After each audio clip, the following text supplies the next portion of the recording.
O Livro dos Médiuns, segunda parte das manifestações espíritas. Não esqueçam, como eu sempre digo, como Kardec dizia na verdade, de ler o Livro dos Espíritos antes dos Livros dos Médiuns. Se quiserem, leiam também o que é o Espiritismo, como o próprio Kardec ensina. Capítulo 12. Pneumatografia ou escrita direta. Pneumatofonia. Escrita direta. A pneumatografia é a escrita produzida diretamente pelo espírito, sem nenhum intermediário. Difere da psicografia, porque esta é a transmissão do pensamento do espírito pela mão do médium. O fenômeno da escrita direta é indiscutivelmente um dos mais extraordinários do espiritismo. Por mais estranho que possa parecer à primeira vista, é hoje um fato averiguado e incontestável. Se a teoria é necessária para se compreender a possibilidade dos fenômenos espíritas em geral, mais ainda se torna nesse caso, um dos mais chocantes até agora apresentados, mas que deixa de parecer sobrenatural quando compreendemos o princípio em que se funda. A primeira manifestação desse fenômeno, o sentimento dominante foi de desconfiança. A ideia de trapaça ocorreu logo, porque todos conhecem as tintas chamadas simpáticas, cujos traços invisíveis aparecem algum tempo depois da escrita. Era possível, pois, um abuso da credulidade, e não afirmamos que jamais tenha isso acontecido.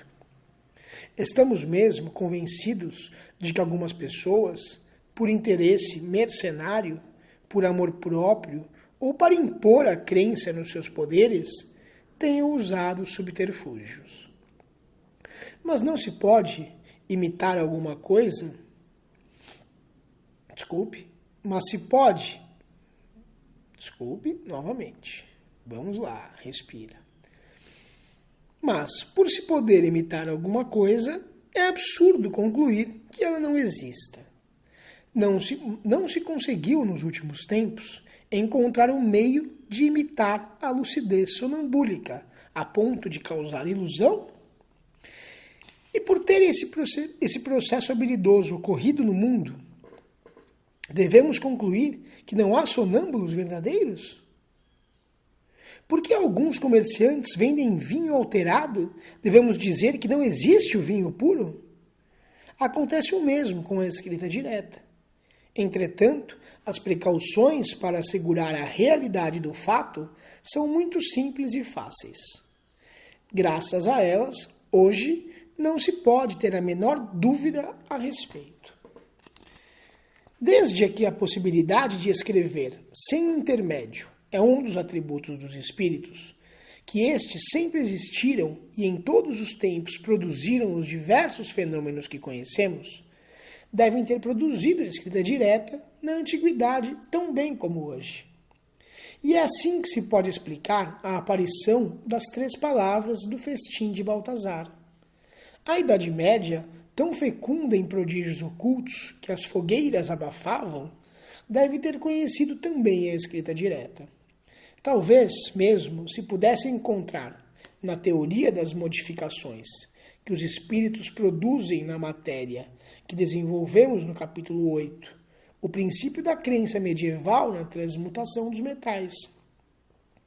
Mas quaisquer que tenham sido os resultados obtidos nas épocas anteriores, foi somente depois da vulgarização das manifestações espíritas que se tomou a sério o problema da escrita direta. O primeiro que deu a conhecer em Paris, nos últimos anos, parece que foi o barão de Gudenstub, ao publicar uma obra muito interessante sobre o assunto, com grande número de fascículos de escritas obtidas.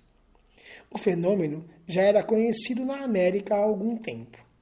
A posição social do senhor de Gudenstub, sua independência, a consideração que desfruta no alto mundo, afastam incontestavelmente qualquer suspeita voluntária, pois nenhum motivo interesseiro poderia movê-lo. poder-se-ia admitir a sua própria ilusão. Mas a isso responde decisivamente um fato. A obtenção do mesmo fenômeno por outras pessoas, que se cercam de todas as precauções necessárias para evitar qualquer trapaça ou motivo de engano. A escrita direta é obtida, como a maioria das manifestações espíritas não espontâneas, pelo recolhimento, a prece e a evocação. Muitas vezes foi obtida nas igrejas, sobre os túmulos, junto a estátuas e imagens de personagens evocadas. Mas é evidente que o local só influi por favorecer o recolhimento e a maior concentração mental, pois está provado que é obtida igualmente sem esses acessórios, e nos lugares mais comuns, como sobre um simples móvel caseiro, desde que esteja nas condições morais exigidas e se disponha da necessária faculdade mediúnica. Achava-se, a princípio, que era necessário colocar um lápis com o papel. O fato, então, poderia ser mais facilmente explicado. Sabe-se que os espíritos movem e deslocam objetos, que pegam e retiram à distância, podendo assim pegar o lápis e escrever. Desde que o fazem por intermédio da mão dos médiuns ou de uma prancheta, poderiam também fazê-lo de maneira direta. Mas logo se verificou que a presença do lápis era desnecessária, que bastava um simples pedaço de papel, dobrado ou não, para em breves minutos aparecerem as letras. Com isso, o fenômeno mudou completamente de aspecto e nos lançou em outra ordem de ideias. As letras são escritas com uma certa substância, e desde que não se forneceu ao espírito nenhuma substância, ele a teve de produzir, de compô-la por si mesmo. De onde a tirou? Esse é o problema. Reportando-nos as explicações do capítulo 8, números 127 e 128, encontraremos a teoria completa desse fenômeno. O espírito não se serve de substâncias e instrumentos nossos. Ele mesmo os produz, tirando os seus materiais do elemento primitivo universal, que submete, por sua vontade, as modificações necessárias para atingir o efeito desejado. Assim, tanto pode produzir a grafite do lápis vermelho, a tinta de impressão tipográfica ou a tinta comum de escrever, como a do lápis preto, e até mesmo caracteres tipográficos suficientemente duros para deixarem no papel o rebaixo da impressão, como tivemos ocasião de ver. A filha de um nosso conhecido, menina de 12 a 13 anos, obteve páginas semelhantes ao pastel. Esse o resultado a que nos conduziu o fenômeno da tabaqueira, relatado no capítulo 7, número 116, sobre o qual nos estendemos bastante, porque percebemos a oportunidade de sondar uma das leis mais importantes do Espiritismo, cujo conhecimento pode esclarecer diversos mistérios do mundo invisível. É assim que de um fato aparentemente vulgar pode sair à luz. Basta observar com atenção, e é o que todos podem fazer como nós, quando não se limitarem a ver os efeitos sem procurar as suas causas. Se a nossa fé se firma dia a dia, é porque compreendemos. Fazei, pois, compreender, se quiserdes conquistar adeptos sérios. A compreensão das causas tem ainda outro resultado, que é o de estabelecer uma linha divisória entre a verdade e a superstição.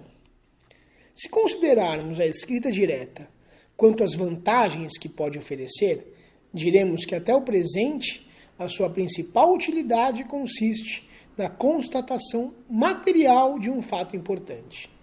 A intervenção de um poder oculto nos encontra nesse processo um novo meio de se manifestar. Mas as comunicações assim obtidas são raramente de alguma extensão. Em geral, são espontâneas e se limitam a palavras, sentenças, frequentemente sinais ininteligíveis. São obtidas em todas as línguas, em grego, em latim, em siríaco, em caracteres hieroglíficos, etc. Mas ainda não serviram as conversações contínuas e rápidas que a psicografia ou escrita pela mão do médium permite. Pneumatofonia. Os espíritos, podendo produzir ruídos e pancadas, podem, naturalmente, fazer ouvir gritos de toda espécie e sons vocais, imitando a voz humana, ao nosso lado ou no ar.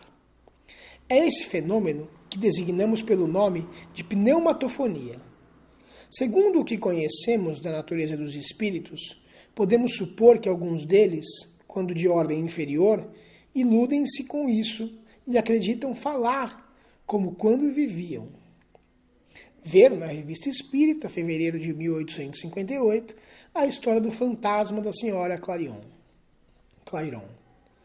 Devemos evitar, entretanto, de tomar por vozes ocultas todos os sons de causa desconhecida, ou simples zunidos no ouvido, e sobretudo de aceitar a crença vulgar de que o ouvido que zune está nos avisando de que falam de nós em algum lugar.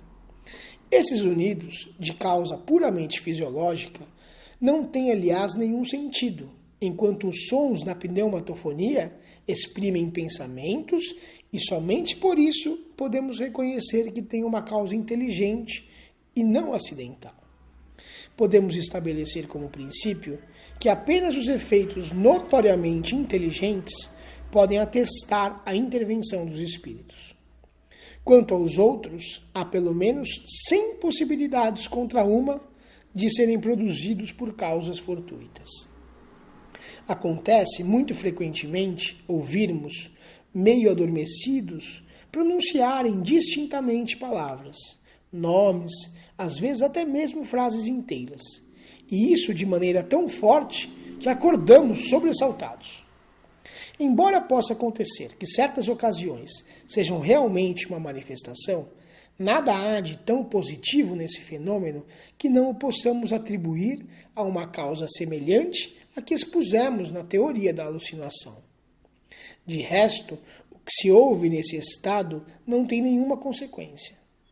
Já o mesmo não acontece quando estamos realmente acordados, pois nesse caso, se for um espírito que se faz ouvir, podemos quase sempre trocar ideias com ele e estabelecer uma conversação regular.